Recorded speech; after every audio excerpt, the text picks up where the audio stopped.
All right, welcome to RSG One Mic. We're having another edition this week. We kind of coming back at y'all multiple times this week, but Corona does that to you.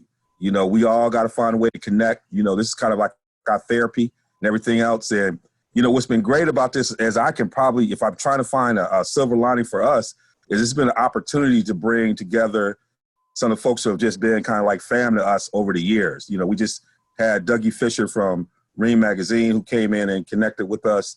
We had a chance to have Sean Frazier, who was the AD for Northern Illinois University, and one of my closest colleagues in sports, who I really rely on. He was able to come and share with us. And tonight, it doesn't change. We bring back what we say is a familiar voice. He was a youngin' when he started out and with us and came on the air with us. He was interning with Big Ten Network, and then he went off to the big streets of Cleveland. And got tied down there and connected with Windhorse and then made his way back to Wisconsin with ESPN and everything else. And then went on up to Minneapolis. Like, this cat been traveling like I don't know what's going on, like a young superstar up and coming up in the game. And now he's working with Wisconsin Sports Zone Network with the Milwaukee Bucks and the Brewers reporter. We have our man, Tony Cartagena. What's up, Tony? How you doing, man? I'm doing well. Thanks for having me, fellas. Man, it's good to have you back with us. I've been trying to work with you. I've been trying to catch up with you because you just been moving. But what's been good about kind of how we've been trying to understand what's been going on, not only in our greater society, but the intersection with sports and society, is really bringing your voice in as someone who, you're building your career on telling the story, helping the fans understand what's happening on the ground. That, as we always talk about the intersection between sports and society, you're that person, as a producer, you've done that, as a host, you've done that, as someone who's been writing, you've done that. What has these last 2 weeks been for you as you kind of watched from, you were at spring training for the Brewers, obviously covering the Bucks and Giannis and them, and, they're having a historic run, and then things just started crumbling down. Just help us understand what your journey's been like to this point. Yeah, it's been wild because I think it was a week ago yesterday, the NBA put in place all of their new availability for players, all the new kind of protocols. So you had to stand 6 feet back and you weren't allowed in the locker room. And we did those interviews last week, Wednesday, and we were preparing for the Milwaukee Bucks to take on the Boston Celtics. The Celtics were in town. They were at their team hotel. They were going to use the practice facility later that day. Everything was gonna go on as normal. So we went, talked to Giannis about the possibility of playing without fans. And it seemed to me that all the players, they had meetings about that too. All the players were pretty much ready to do that. And later on that Wednesday night, and it seems like forever ago, but it really was only 8 days, later on that Wednesday night, they canceled the Utah game and they cancel everything from there, and there's a ripple effect. And now it's been kind of crazy trying to keep in touch with players and keep in touch with teams and sources and everyone working around this league when right now they can't even go to a gym and work out. Like, they can't go to their practice facility. And trying to keep in touch with those people has been crazy. Just trying to create new stories and things like that. It seems like forever ago, but it was like 3 weeks ago. I was out in Arizona at spring training, just walking around a clubhouse, talking to players about the upcoming season, and I was asking Christian Yelich about his shoe deal and what's going on with that, and now that's the furthest thing from anyone's mind, and it's just wild how it all transpired over the past few weeks and so quickly as well. Yeah, and what's been the conversation? I mean, I know you pretty much networked up in the sports, the world of sports, through your prior relationship and being involved with ESPN. And what's been the conversation amongst folks like you who've been covering sports? What have y'all been talking about? What's been behind the scenes in that space? Between reporters and radio hosts, the conversations have gotten really nerdy. Yeah. It's really just like, oh, hey, remember this old game that we watched, 10 years ago? And we talked about that amongst people actually making decisions. Yeah. And the people who are really in the know. It's all day by day. Everyone's just calling it such a fluid situation because everything right now, no one knows what to expect tomorrow versus the next day. So, I mean, credit the people who are really on top of this. But as far as like Adam Silver goes, he is making his decisions daily just based on the knowledge and the information he gets from actual professionals. So everything right now is just so up in the air because literally the world is fighting against something that we don't really know what it is still. So yeah, amongst reporters and things, I know people are getting bored. Players are getting bored. Trey Young of the Hawks played around the world or did a 3-point contest with balled up socks and a garbage can in his living room. So I might come pretty close to that in the next couple of days or so. But yeah, everyone's just trying to think of different ways to report on this, but also still just like have some fun with it too.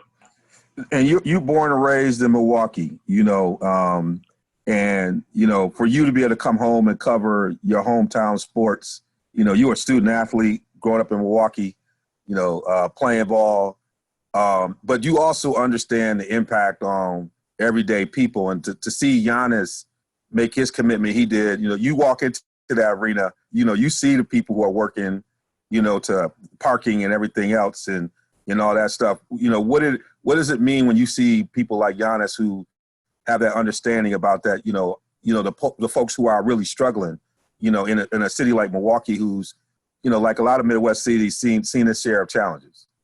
Yeah, I think the fact that Giannis stepped up to do it before ownership did really says a lot about him as a player and just him as from his beginnings as well. I mean, he's 8 years removed from selling sunglasses on the beach to tourists out in Greece. So I think he understands the hustle. He understands the grind. But I just think for it was probably the NFL locked out, I think in 2010, 2011. And I remember I was still a student, and I remember reading an article about the people in Green Bay who were concerned about games being canceled because they paid their mortgages based on parking because they charged $40 a car to park. That's right. Yep. And I had never thought of it that way. I was just like, oh, I want football to be back because I'm a football fan and I'm like a really dumb sophomore. Like that's what I was focused on. And now you think about it in real life situations, like for the NFL back then, that was a situation of millionaires and billionaires arguing over money.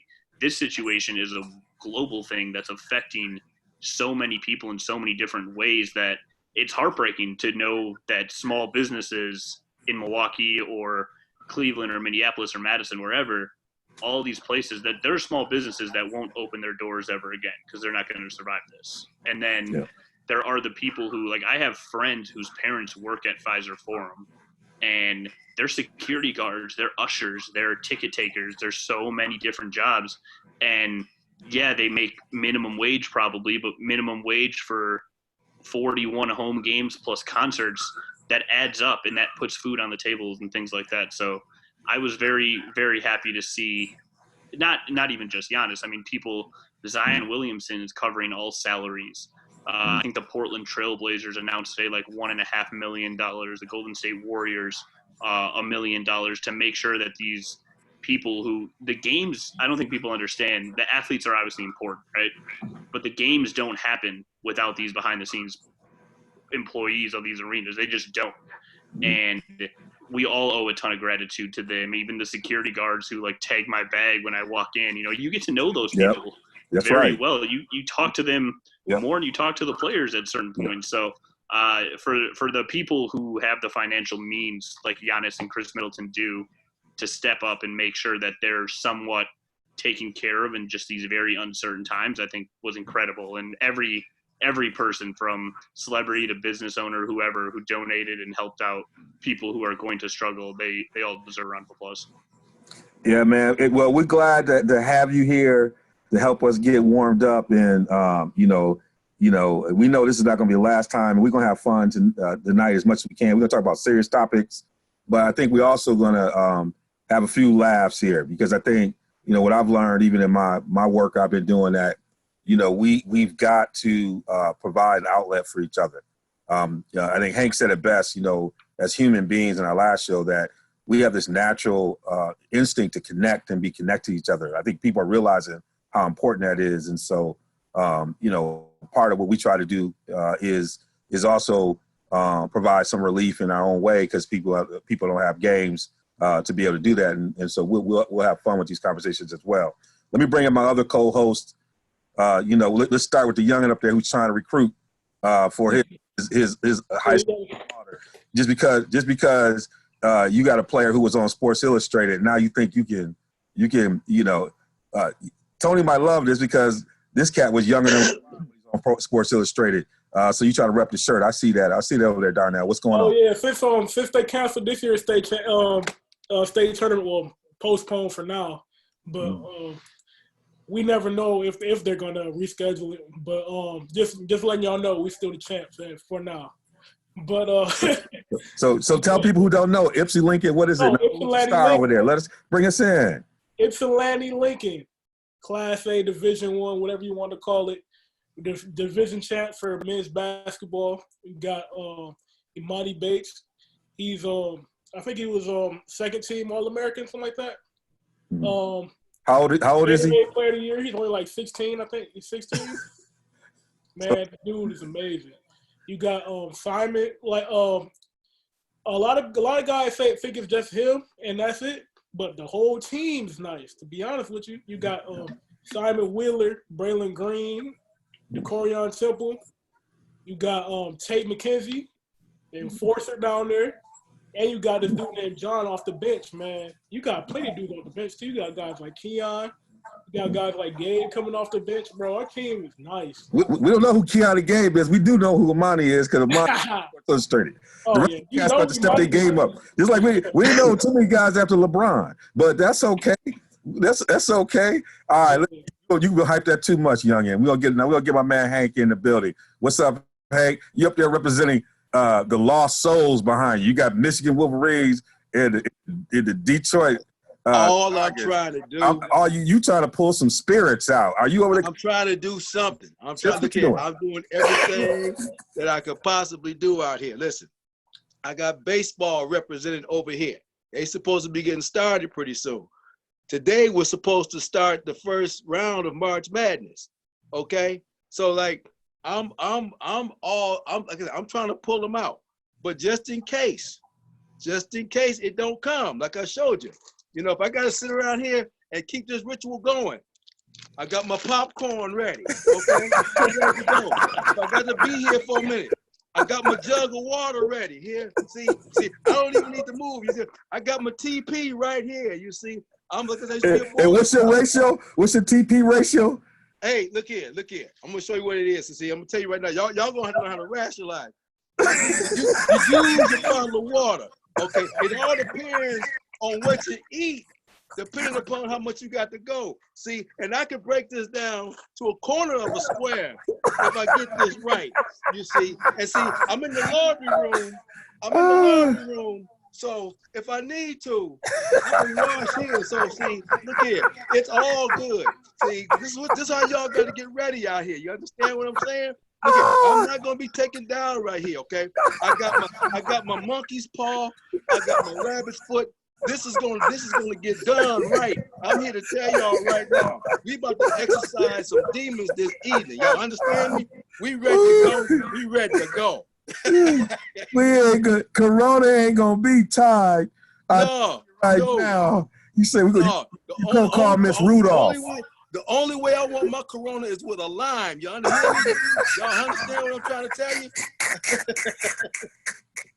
All right. That's how we going down, y'all. That's how it's going down. All this.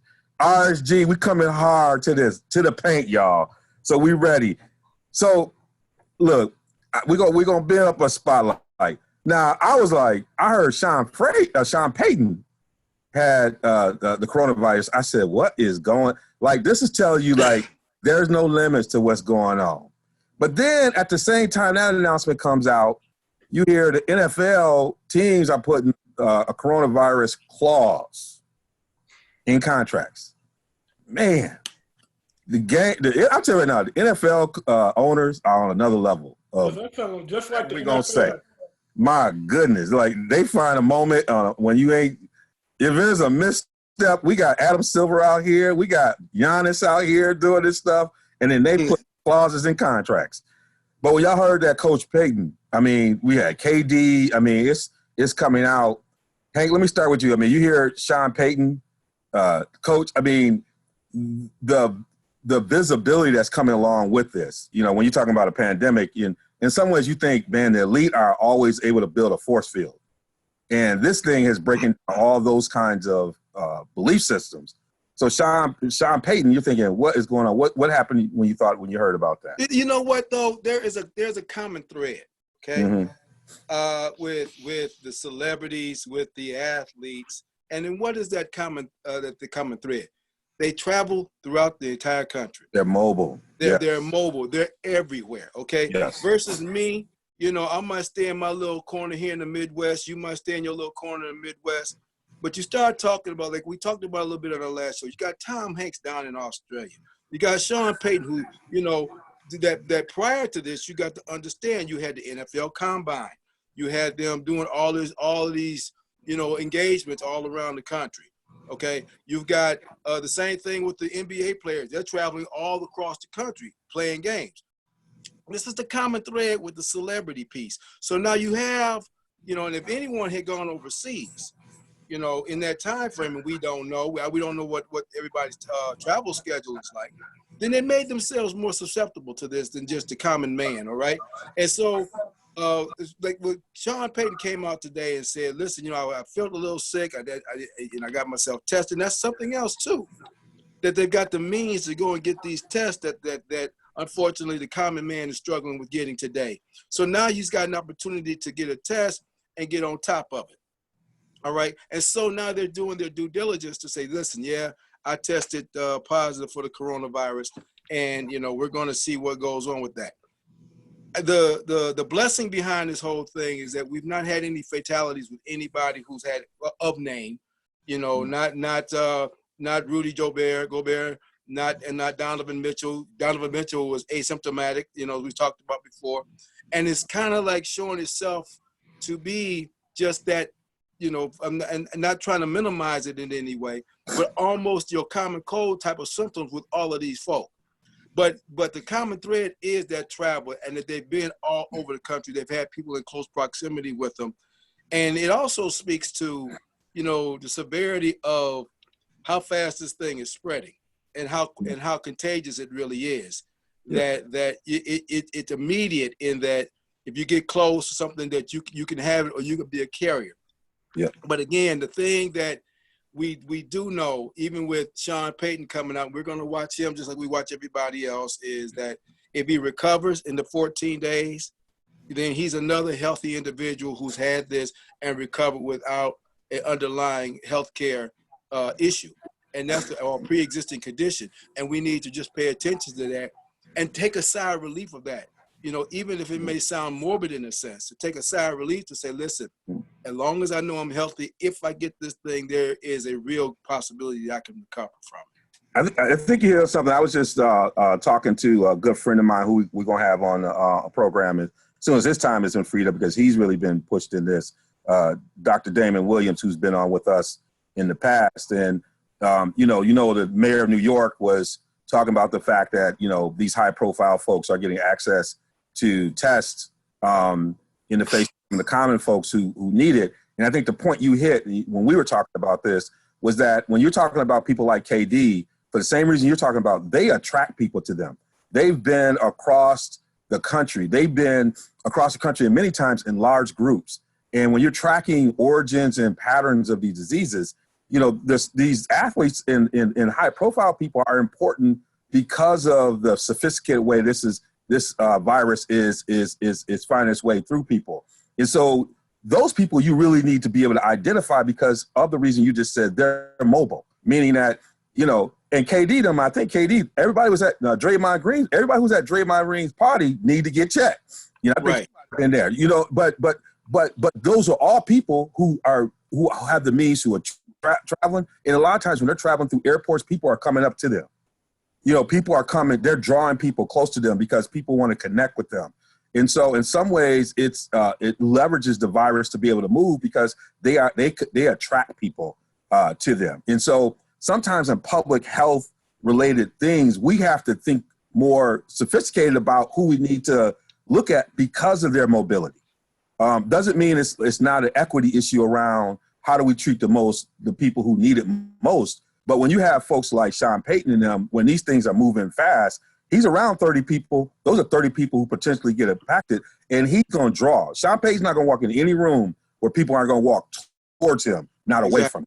Exactly. And so that's a multiplier in ways that we have to understand. So it becomes really complicated in times like this when we have shortages on testing and everything else to be able to look at. But I think the other point you made is when you can see it run its full course and see that people are healthy, that's the best advertisement you can have for something who is highly visible. You know, when someone like Tom Hanks is saying, I'm good, along with common folk, you know, now you can create a different narrative about the impact of virus. So those are some things. I want to try to bring Darnell in and then bring Tony in on this conversation. So Darnell, you're a youngin'. Y'all feel invincible. You and Tony in that age where been bumping and elbowing and think they're going to get wake up tomorrow and drink a Corona. So y'all hold different youngins. I'll be watching, cast me social distancing. Y'all ain't practicing none of that. Y'all down at Florida, at the beaches, San Pablo Island. Like, young folks have a different perspective on this. So I want to hear from you, man. Well, you might not like my perspective on this. Oh, hell. When I heard about Sean Payton, I was like, do I really care? Because not to sound insensitive. Because, no, say what you mean. But I've already kind of been resigned to the idea that we're all gonna eventually end up getting this, man. But the idea of social distancing is to slow the spread of the disease. Mm-hmm. So the hospitals are not gonna get swamped with work all at the same time, because when that happens, we just don't have the resources to handle all of it. But says someone works in the hospital. Exactly. But like you said earlier, like Sean Payton, like these guys are in the NFL, NBA. These guys that travel a lot, they're dealing with a whole bunch of people, and we're gonna be hydrating. Yeah, they're gonna be in harm's way of getting this disease. So it's not necessarily surprising that any of these guys have it. But I expect one day I'm probably gonna get it. But I'm just gonna prepare myself, make sure I'm ready, and hopefully I'll recover well from it. You know what I'm saying? Yeah, I've been trying to stay in. Like, I'm more than self-quarantine. I'm scared of anything. I'm trying. I'm not even trying to look at. I'm not trying to look out a window. Let me say this too, though. Yeah. You know, unfortunately, you know, this is something that has been out there since what we know is January, and in some cases they'll tell you December. Yeah. Okay, now it did not just start to spread. It's been here a long time. It's been out there, and to just kind of take the youngin's point a little bit, you know, I don't know how many of you all have had what you may have considered to be seasonal colds, or that 3-week bug that you couldn't get rid of, that kind of sort of sounded like this, but you didn't get sick because you took all your antibiotics and drank your hot toddies and all these sort of things and got over it. Okay. My point is, because they're only, you know, we've only got confirmed cases out there. And if you're not really sick, they're not going to test you. There's a very real possibility that some of us may have already had this thing and gone about our daily lives. That's a very real possibility. You know, but because we got on it, and I'm not saying that's the case, I'm just throwing it out there as a possibility, because if it's been out there since January and we're just now getting on it, and we know from evidence that people have already recovered from this thing, we have no idea. So to take Young's point, and I can see his point. I work at a hospital, you know, I done seen stuff in here a lot worse than this. I done seen folks come in here with a disease and make your eyes bleed. And that scares me. This don't scare me. You know, and that's why they got that sense of invincibility. So if I get it and I get over it, cool. On to the next episode. So I feel what he's saying. All right. Look. The millennials ain't got good sense. But I hear what he's saying. I was trying to tell you. They ain't got good sense. But I hear what he's saying. You get old and wise for a reason. You don't Right, look. kind of stuff. An old guy done navigated. I'm trying to be old and wise at a certain point. Like Richard Pryor said, a lot of young dumb men dead as an MF, you know. All right, Tony, you got yourself subjected to this craziness. You knew what you was getting into.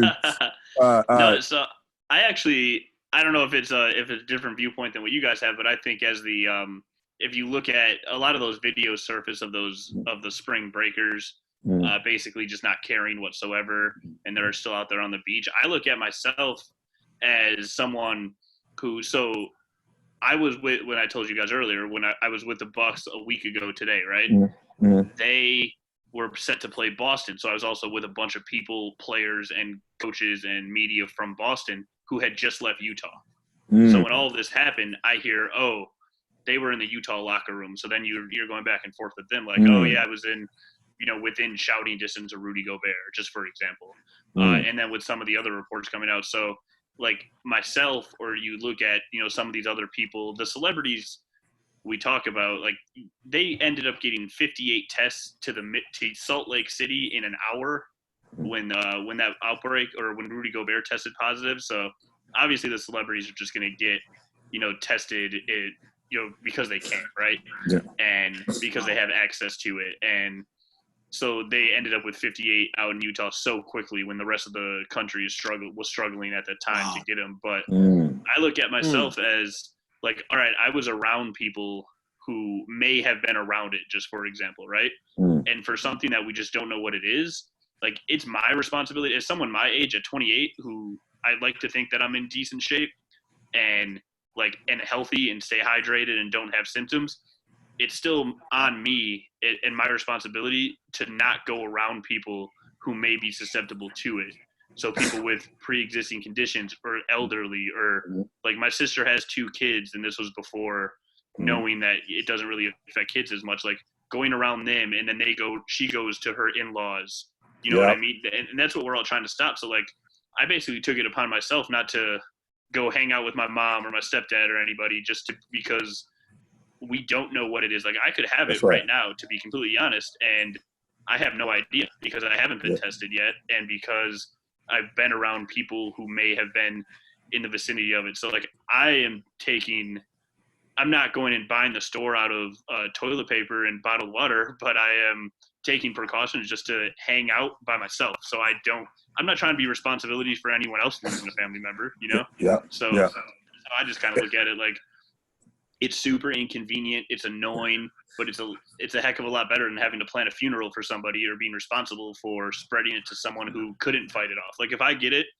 and I have to fight it off, and I like my chances in that just based on the science that's out there right now for people in my age group and my demographic. But for someone 40 years older than me, it's not easy. For someone who has asthma, it's not easy. So I'm not trying to be the cause of someone else having to go through such a tough time. So I've maybe been a little overly cautious and maybe a little overly worried that like the average person, but I'm taking it kind of serious on my end. So, and that's the part that, the social responsibility is also a corporate social responsibility. And so when I saw the report that NFL folks are putting this in the contract, when you already have things in the contract about passing physicals, right? You already have a blanket statement around passing physicals. It's like they're missing the opportunity to take the higher ground. And it is not surprising that's the NFL, right? That's the thing. The NFL, their union and their players association is the worst. Yes. Tony, about this. So much is happening right now with free agency and everything else. Gurley got cut today. Yeah, Gurley. Folks, NFL just get ruthless. Other folks sending checks trying to help stadium people. NFL is cutting folks. Tony, you spend time around the NFL football. Oh, for sure. What's your perspective on this? And Roger Goodell, somebody needs that. Like they seem like they're going a different direction than everybody else. So I think the NFL's issues are much deeper rooted in just something that is, their contracts and things like that. Like they don't, from the time these players get to college, they're not set up in a position to, outside of a select few, to make long-term smart decisions. And they don't know how to handle $300,000 if you're on a practice squad, or $15 million if you're a first-round draft pick. They don't know how to handle that because when you're in college for 3 years, you're there to play football. And that's just kind of – and I know you've seen that up close, and that's just kind of the sad reality of it. So one of the players that I talked to was saying how you're going to be a former player so much longer than you're going to be a current player. So everything that you should want to bargain for should be about long-term healthcare, long-term payout, the longevity to make that money last. Because like you mentioned Todd Gurley, he got cut today. His contract had another like $40 million on it. Yeah. But in the NFL, if it's not guaranteed, they can cut you and not have to pay you a dime. So if you blow out your knee, if you get sick, like you say you catch the coronavirus and you're not healthy enough to play this season, if you don't have guaranteed money in your contract, they don't have to pay you a dime. And then what are you going to do? So there's so many issues with the NFL, and their owners are as ruthless as it gets. It's almost unbelievable. But the players voted on it because they don't want to miss game checks for this season, because the average career is like 3, 4, 5 years maybe. And you got to capitalize on being 23, 24 years old so you can make money now, because it's not going to be there when you're 28. Yeah, that's what Le'Veon did, what he did. Yep. You hit now. That's why Le'Veon held out. I mean, Le'Veon looks like a genius right now. Right. And just to touch upon the ruthlessness, at 4:00 today, Todd Gurley's check, Todd Gurley's contract was due for him to make that guaranteed money after 4:00 today. They cut him at 3:54 p.m. That's how low down that was. Okay. Oh my goodness. They cut him at 3:54 p.m. Go back, Darnell, and look at when you got the news he got cut. At 4:00, he's supposed to got some more money. So they left a good $20 million of dead money on his contract to cut him. So think about that. That's ruthless. Yeah, he was sitting there. Numbers on that? The numbers on that. What's the numbers on it? I was going to say the numbers on that. He was going to make like $12 million this year. And if they cut him, it was still like $7 million against their books. So they really just, for $5 million for one of the best running backs in the NFL, they decided, we'll cut you, we'll eat $7 million, but we'll save $5 million in the long term. So good luck finding a job somewhere else. Right. And he was watching that clock go down and just knew he was in the zone, and that phone rang. I know his heart must have dropped. It reminds you, it's unbelievable. So then I want to flip it over to the other side, the NBA, where, it seems like Adam's been making as good decisions you can make in the time he's been in. If you were advising Adam Silver in terms of, what we're beginning to understand as a timeline, that timeline is pushing into the summer, but I know they've been looking at some different ways. They've been looking to China because, I think the Chinese professional league has been summons its players back. I think they stopped play in January, right around Chinese New Year. And they sent out notice probably about a week ago for players to start making their way back to China. Things were starting to flatten out. So it's giving you somewhat of a simulation of what time could look like to be able to do things. But if you were to sit down with Adam and said, look, okay, given where we are now, here's some innovative ways I would think about either salvaging the season, teeing up something, maybe implementing something that's probably been, we've been thinking about. What are some of the things that you would probably do to, advise Adam Silver on how he could, move forward? Tony, I'll start with you as someone who is in that space, maybe starting us off with some things that you would probably advise him on. Well, he said yesterday he's thinking of trying to put together some type of celebrity game or all-star game to just give fans something, obviously players pre-tested and stuff like that. And I think the big three and Ice Cube are actually going to pull something like that off similarly. But I think the NBA right now, they're going to run into some issues when they come back. And not to go down a different lane here, but the Bucks are one of the best teams in the league. They're going to play deep into the playoffs. the Democratic National Convention owns the Bucks Arena starting on July 1st. And they own it for the entire month of July.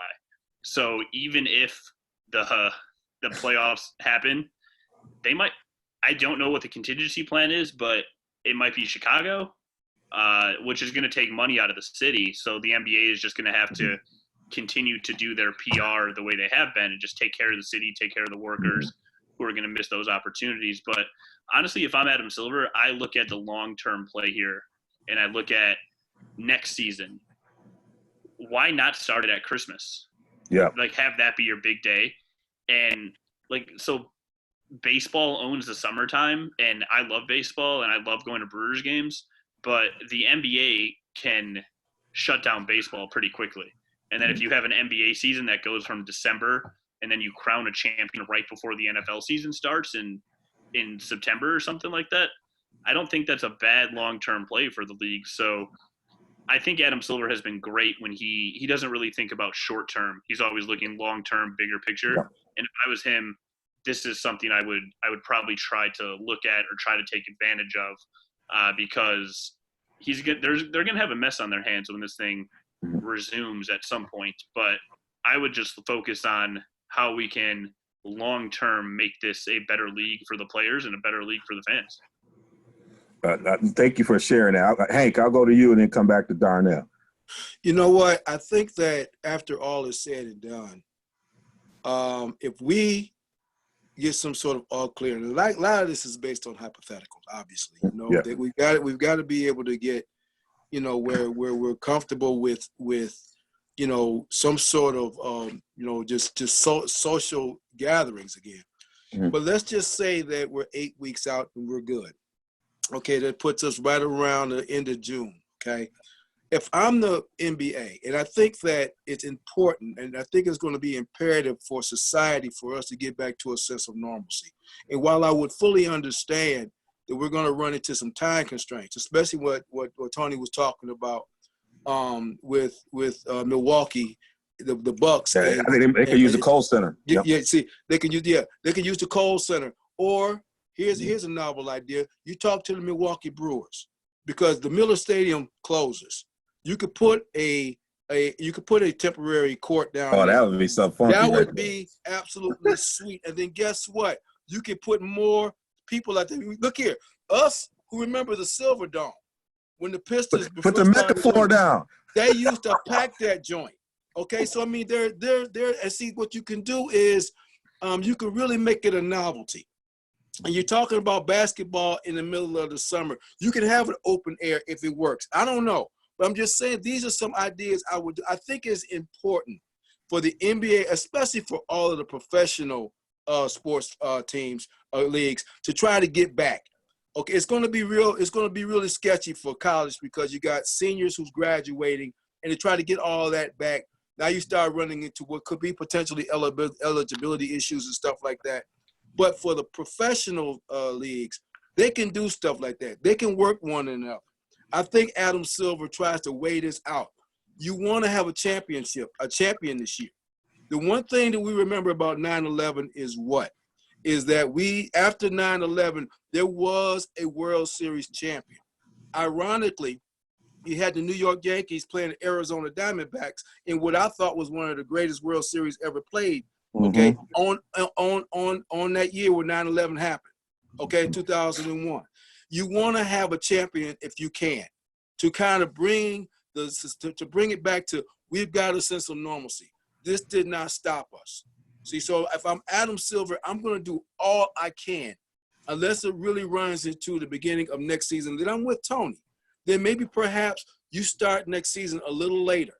Maybe you make it Thanksgiving. Maybe you make it Christmas, and then you extend the season out a little bit that way. But I think it's imperative. If I'm the commissioner of the league, any of the leagues, even hockey, I'm going to crown a champion this year for no other reason than because this did not stop us from moving forward. We're going to have a champion this year after everything that's happened. I completely agree with that. And the only reason I brought up next season is because just the longer they go, it's in the NBA's contracts, like the way it's collectively bargained, that the players get so much time off between seasons to recover. That's why I'm saying I am 100% on board. Crown a champion this year, go through the playoffs, make it as big of a spectacle, make it bigger than the Olympics, like give people what they want. But then maybe it's a positive league for the league going into next season if you have to start late, that then you can turn that into a plus as well. Right. Yeah. One other thing I want to add too now is Adam Silver can take a piece from Major League Baseball. You know, Major League Baseball has had several work stoppages during the season. Back in 1983, they had an extended work stoppage to the point where they had to actually have split seasons. Now that was, I'm sorry, that was 82, I believe, but that was still, anyway, it was kind of raggedy. But what they had to do was they had to give the players an opportunity to kind of almost go through preseason again. So I can see them saying, okay, we're going to suspend. We're not going to have a full 82-game season, maybe for this year because we're so far past the middle, maybe another 15, 20 regular season games, okay, maybe a 5-game postseason, get back into it. That helps the players get their legs back underneath them. Then we roll right into the playoffs. There'd be nothing greater than starting baseball and then starting, you know, playoffs for basketball all at the same time. Really bombard that for the sports fan, and maybe even hockey follow suit there too, you know. And then you're looking at June, maybe July being the greatest sports month we've ever seen. That'd be awesome. Yeah. What about you, Darnell? Man, I agree with pretty much everything they said. There's a lot of I don't think there's pretty much left to say after that. But only thing I would say is you got to have some sort of game before the playoffs. I don't know if you can go from having all that time off to suddenly being in the most intense basketball you could play. So I think you have to have at least a couple of weeks of games. But another idea I would add on is maybe you could have like a play-in tournament for the for like the 8th seed in both conferences, because you are cutting you're probably going to cut some games off of there, and just to give them more of a fair chance. Yeah, I know. I was having this conversation with Damon Williams before I got on here, and we were talking about this scenario. He's a big basketball fan, so we were talking about that. You know, whether or not you play the final couple of weeks of the season, or have like a play-in tournament. I like the play-in tournament with given, have something between, the team that is, 8, 9, 10, 11 or something like, where those teams are fighting for some final spots, or, even potentially expanding the playoffs a little bit, to get it. But maybe start with maybe a couple weeks of kind of regular season games to kind of set the tone for that, to kind of get them warmed up. Maybe you playing a couple weeks of regular season games and go into some kind of play-in tournament. I think baseball kind of figured out with the 1-game playoff that's kind of created some. But basketball, if you had like a 3-game, a three-game kind of series to play in or something like that, to make it tight, give it almost that March Madness feel to it. Again, kind of just ramping it up, with the as some energy, I think. And I love the idea of, and I think this is going to happen, moving the start to Christmas, around Christmas. I love that. I think changing the calendar, I think that's something the NBA would have done long ago. It just felt like such a crazy shift to do without a cause like this. But I think this is going to provide a shield for Adam to really push the owners to probably thinking differently about the clock, the calendar. And I love, even if you started it right after Thanksgiving with a run to Christmas, with the allotted time that they could have off, would be good. And then I think what could happen, is that, they could think differently about, their playoff scenarios. They could think differently about some other things. But I love that run. For a sports fan, that would fill in so many gaps that we have around that. So I think I have a feeling that they're probably going to seriously think about kind of a Christmas-like calendar. And this gives them the opportunity to really to go after that. This is good. You mentioned if you're around the AC, having a little bit of a play-in tournament. If I remember correctly, in the West, I'm pretty sure that would be Ja Morant against Zion Williamson. for, Which would a couple of games in a row. So give me that. We'll take that all day. Yeah, that's how you bring that's how you bring it back. Have those two just go at it. Yep. And that would be, I got to be up there. It'd be some Timminsville, South Carolina type stuff. Florence, South Carolina on the ballpark. We know something about that from my family history down there. The playgrounds down there would be going. That would be a great, that would be energizing, right? They're thinking about that. They see these two young guys and they're like, oh my goodness, what could happen? Another thing is, if you change the calendar around to starting in December and ending in I think you said September, something like that.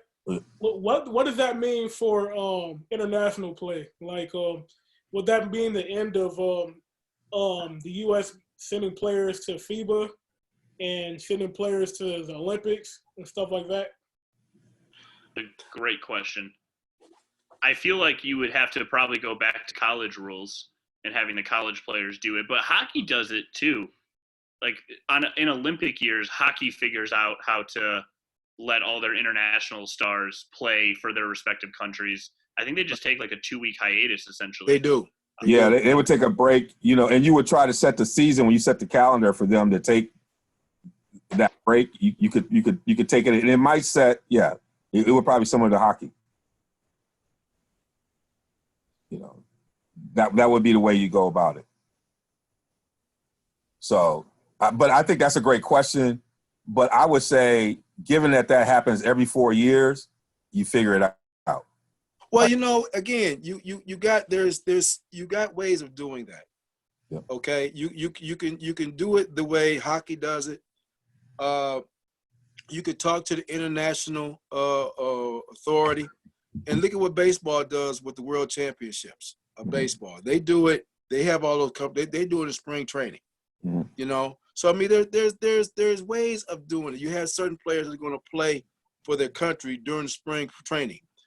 So it doesn't even impact the season. So these are all things that you can do. You can have that wrapped right around All-Star weekend. Yeah. There's just so many. You just have an extended All-Star weekend. Yeah. And then you could talk to other groups like Ice Cube. Maybe you bring in the big three, for that time while you got that going on, just to keep people interested. So you got a whole lot of things they can do in partnership. I don't think that'd be an issue at all. That would be an issue. Well, hey, y'all, this is what's been good about it, because it tells us we're hardcore sports fans.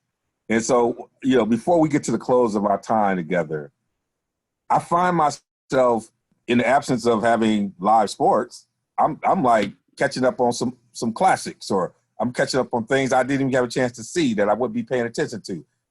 I even look at sports-related series I've been watching. I went back and watched Survivor's Remorse again. That's my thing right there. Way to go, LeBron. I love it. I'm watching that over again. Mike Epps is killing me in that one. But I know we've all turned on and looked at a classic sport, a throwback or whatever. I want to go around and we'll start with the youngin' and see if he's been doing it. I know he's probably been all over everything, from boxing and everything. I was all over the place. What classic sports events or stuff you looked at and just been like, wow. I'll give you one I watched today. Huh? I'll give you one I watched today. Mayweather and Gotti, the press conference when Uncle Roger was on there talking trash, doing what he normally does before the fight. He was looking for Buddy McGirt, which was the trainer of Gotti at the time, but they didn't show up. I guess Gotti was sick or something. This was weeks or so before the fight, and he was like, by show of hands, how many of you guys think Gatti's gonna win? And then this one lady, she stood up. She was like, "Do you want a women's perspective?" she said, "I think Gatti's gonna win." Oh yeah, and I watched the fight after that, and that's a fight that never gets old. Man, that was one of the worst whoopings of all time. Floyd, and I think people had this vision of Floyd and not looking at the early fights when he fought some beast and he was standing toe to toe whooping them. I think people fail to realize that, Floyd was breaking down some top notch fighters throughout his career that he doesn't. People, later his career talk about him staging fights, but he fought some battles early on, and he was taking some folks out before he hurt them hands. So that you watched Mayweather, and I guess we'll give you a moment to talk about Roger Mayweather for a minute while we got you here, because he passed, and he's a legend as well. And I'm gonna try to. I just said Dougie up to have him come on to do some to talk about Roger Mayweather, but I know the first Black Mamba. The original Black Mamba. It's really sad to see him go, man. We knew he's been in kind of poor health the last couple years of his life, and but even though that's been going on, it doesn't take away. It still hurts when you hear that he passed. But it's something you just look back at the memories he gave us. Back when that saying, most people don't know ish about boxing. I say that all the time. I still say that all the time. And then another thing Rod used to always say was, who we beat. I do that all the time too. He has so many quotables. He was a true gem in the sport of boxing. And one fact, after all the years he was training Floyd Mayweather and stuff, he never was voted Trainer of the Year by Boxers Writing Association. That's wow. What I figured out today. That's wild. That's wild. I would have never have guessed that. He trained the pound for pound #1 fighter in the sport for a good 5 or 6 year stretch. But yeah. And they just hated on him. It's a Michigan thing. He was training with LA for a little bit too. Yeah, that's right. Wow. All right, we'll go on over to our guest Tony. What have you been feeding on? So I've actually been able to go and watch old games and then either write about them or record a podcast on them and call it work. So that's what I've been kind of hanging on. That. My favorite one, well, as a Bucks fan, it wasn't my favorite at the time, but I went back and I watched Game 7 of the 2001 Eastern Conference Finals. And that was – so Iverson is my all-time favorite, but I'm a Bucks fan, so I was obviously very torn at 9 years old watching this game, just not knowing who I should really be rooting for. But getting to watch MVP Iverson all over again at all – he's listed at 6 foot. He's not. But just getting to watch that, he scored 44 in this game and takes his team to the NBA Finals. Watching that all over again reminded me of how good he was and how it was such a different game in 2001. The Bucks had Glenn Robinson and Sam Cassell literally fighting to get mid-range jump shots. That was their goal. And nowadays you just don't even take those. You're either at the rim or you take a three. So it was actually really cool. I haven't watched that game since when it was live in 2001. So I didn't remember basically anything that happened outside the Bucks losing and it not really being a competitive fourth quarter. And seeing Iverson play, I ended up just YouTubing a lot of highlights of him playing in his MVP season. He set the league on fire that year, man. It was incredible to watch. So any old school videos like that, I've definitely been watching. I watched a couple clips of some old Brewers games and some playoffs. That a first story that I'm working on too, but it was all about that MVP Iverson season. That was something. Wow. I remember that one. That was an incredible run. And then he went on to beat the Lakers in Game 1. Yep. And that was the Tyronn Lue step over. He stepped over him. That was the step over game. I've talked to Coach Lue about that a few times because he took over while I was in Cleveland. Yeah. And the stories, those guys are actually boys. Yeah. So those guys, so he kind of hates the way it all played out. But yeah, and Iverson goes on to win Game 1 and then gets smacked in the next 4 games, and it wasn't even really a series. But he was on a heck of a run in 2001. Yeah, and I was such a Philly fan growing up to see that Philly in the finals to do that. I was like, oh, they got him in Game 1, but yeah, then they turned around and gave him the. It did not go well for them. Mad. I said, ooh, they went down like Rocky against Clubber Lang. Rocky hit them first 2 blows, and then Clubber Lang was like. And Iverson was like, he's too strong. Shaq was they was up there clowning on him. Woo. Well, before we go to Hank, I want to say, Tony, it's good to have you on. And, man, it's been just great to have this energy on. And so I know I'm going to do mine. We're going to have Hank do it, and Hank's going to drop the mic for us. But we got to have you back quickly. We got to have you back soon on this one. We got to be – because it feels so much like family, man, having you here and also watching your career and how you've grown and what you've been doing since the first time you even got on the air when you were – when you were undergrad the network, to see all the stuff you're doing. I call you for advice. Now, this is what I'm talking about the role. Tony mentors me through people like, I don't make no moves. I try to text my guy, like, what's going on? And, you just been such an asset to us, man. We are proud of you. We cheerlead it all the time. Well, I appreciate that a ton, man. Thank you very much. But, yeah, anytime you want. I'm not in an arena or a ballpark anytime soon, so I'd say I have plenty of time on my hands. So you let me know, and I'll make it happen. And we want you to tell them stories because you've been writing those stories. We might even have you come on and talk about some of the things that you're writing about. We'd love to have you share some of that stuff and some of the throwback stuff that you're doing. So, well, I'm going to talk about – Absolutely, anytime.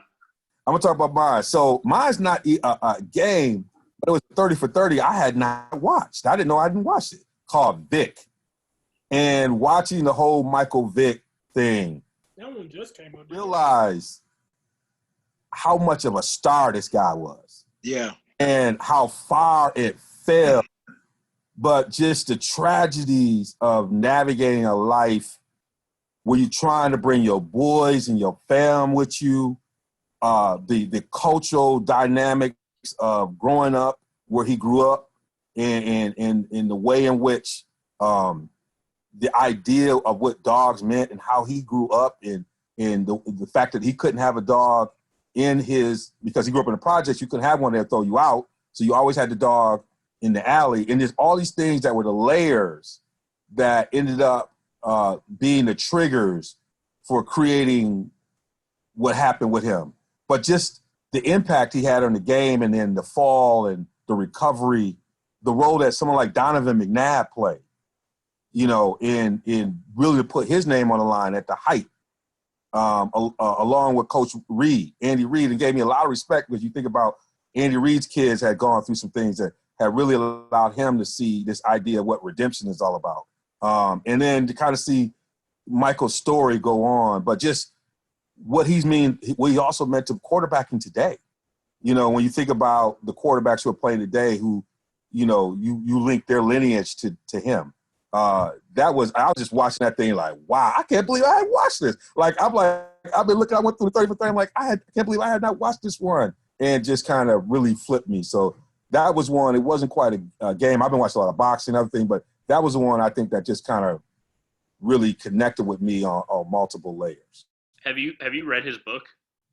I have not read his book, and so I think I'm gonna have to really go and check that out. But once I don't know how mail works during this whole thing, sending packages and stuff, but I'll send it to you because it's worth. Tony Dungy does the foreword for it. It's really good. Wow! It found me just the role of Tony Dungy, and what Tony Dungy means is as like the moral compass of NFL. In a place where we just were really critical about the NFL, but the moral, he's like the moral compass, right? He's the one that gives you the pass. Like all of those things were so layered that I just thought, wow, there's a number of topics here that would be great to talk about in our space, because it was so layered that I felt like, man, we need to talk more about this. And the fact that he's the one that got caught, because when you know the culture of the NFL, and not only black athletes, but white athletes from the South. He wasn't the only one, but he's the one who's visible.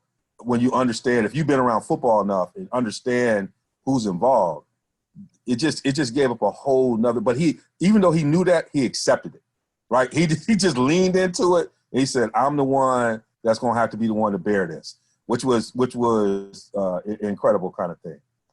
All right, Hank. I know you got something here. Listen, yeah, I do. You see, me being the oldest, I get a chance to get two of them. That's right. The first one, though, because I didn't watch whole game. See, I'm one of those cats that if I got to sit around and look at stuff from the past, I got to look at things that made me get up off of my couch and run around my house twice and go out in the middle of the street and yell from the top of my lungs, "Did y'all see that?" That's what I needed to do. So I know there was only one thing I know that I could do, make me do that. So I watched on YouTube, and I would encourage all y'all to watch this so y'all can all do the same thing. Go watch the greatest hits of Barry Sanders. See, Barry Sanders, y'all just don't understand. When they put a montage of this cat and the things that he could do, you are just sitting there and your face is just distorted and your head just cooks and you just, ooh, and people think you sick, but you ain't sick. But what he was doing is so sick. Okay, for those of you who did not get a chance to watch him from 1988 to what was it, 1993, 94, something to that effect, one of the greatest running back I have ever witnessed in my life. Just absolutely dazzling. And I watched that YouTube video time and time again. Another one I watched because I was in a bad mood. And this put me in a good mood. And youngin', if you haven't YouTube this one, you need to. Okay? It's only a 5-round fight.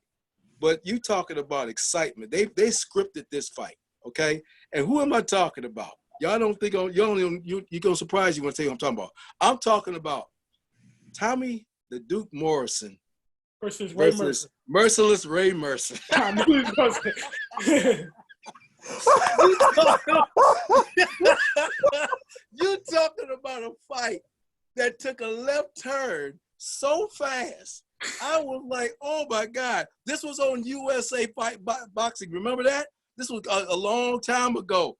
And I mean, Tommy Morrison was, the nephew of John Wayne. And, he done did the movies with Sylvester Stallone. And he's taking it to Mercer. He's taking it to Mercer. Oh, until the 5th round. And that young man got assassinated. I mean, he got hit so hard. It looked like one of them movie knockouts. I would encourage you to go see that. That to me, you talk about somebody getting up and running around the house like it just happened. Those are two things. That's exciting stuff like that, okay? So those are two that I just had to say that I can go back and watch. I'm excited myself. I can go back and watch that when we get done here. So those are two that I wanted to bring up. Wow. Hey, we're going to make this a regular segment because I got a feeling we're going to be relying on those classic moments to kind of keep our energy going, and that will create a platform for us to have our brother Tony come back and talk about something that he's writing and sharing a storyline with us because, this is why we all got into this. This is stuff that feeds our soul. This is stuff that gotten us through hard times and tough times. Our ability to kind of just disappear in our love for our sports has gotten us through a lot. And so, I want to make sure I provided space because that's still feeding our souls. I find a different way to do that. So, we got to drop the mic, and we know we got to have the elder. This is how we do in our culture. We let the oldest person in the room have the last word and shut us down. So we're going to go right to our man Hank, drop the mic. I don't know why you say I'm the oldest one. Your man Tony said he's 28 years old. I'm 28 years old. It just happens to be twice. Anyway. I would say 3 times, but don't. You know what I'm saying? So that's all I got to say about that. But tonight, this was a light show. Last time we talked, we really spent a whole lot of time talking about what's going on in our country. Today would have marked the start of the NCAA tournament, the first round, today and tomorrow. And then we would have got through the weekend and we'd have known who would have been in the Sweet 16. Next week, if I'm not mistaken, would have started the beginning of Major League Baseball. But I want to encourage each and every one of you to understand that normalcy is coming back. Today also started free agency, some free agency signings, or this week started some free agency signings with the NFL. We hear today that we talked about Todd Gurley. We talked about the NBA today. There's some normalcy coming, folks. We here, the Real Sports Guys, want to tell you guys to stay patient, okay? But keep it light, all right? I'm so glad to just be able to see, DeVon, to see Tony, to see Darnell, to see their faces, to be able to laugh. When we're in a time right now where we're talking about social distancing. But see, we might be socially distant, but right here we're all in one little cluster. Okay, my little 9x9 screen and whatever y'all out there, that we all right here together. I put my hand up right here and high five each and every one of y'all. Okay, understand there's always a way. We're gonna always find a way. We're a resilient people. We're a happy people. And when it comes to what's going on here and what's going on here, we're always gonna have something to talk about. Keep your heads up. Keep your heads up and keep your hope alive. We're gonna get through this. We're gonna keep this going for you. And as long as we're here together, we're gonna be here together. So peace out to all y'all. And guess what? Stay hydrated.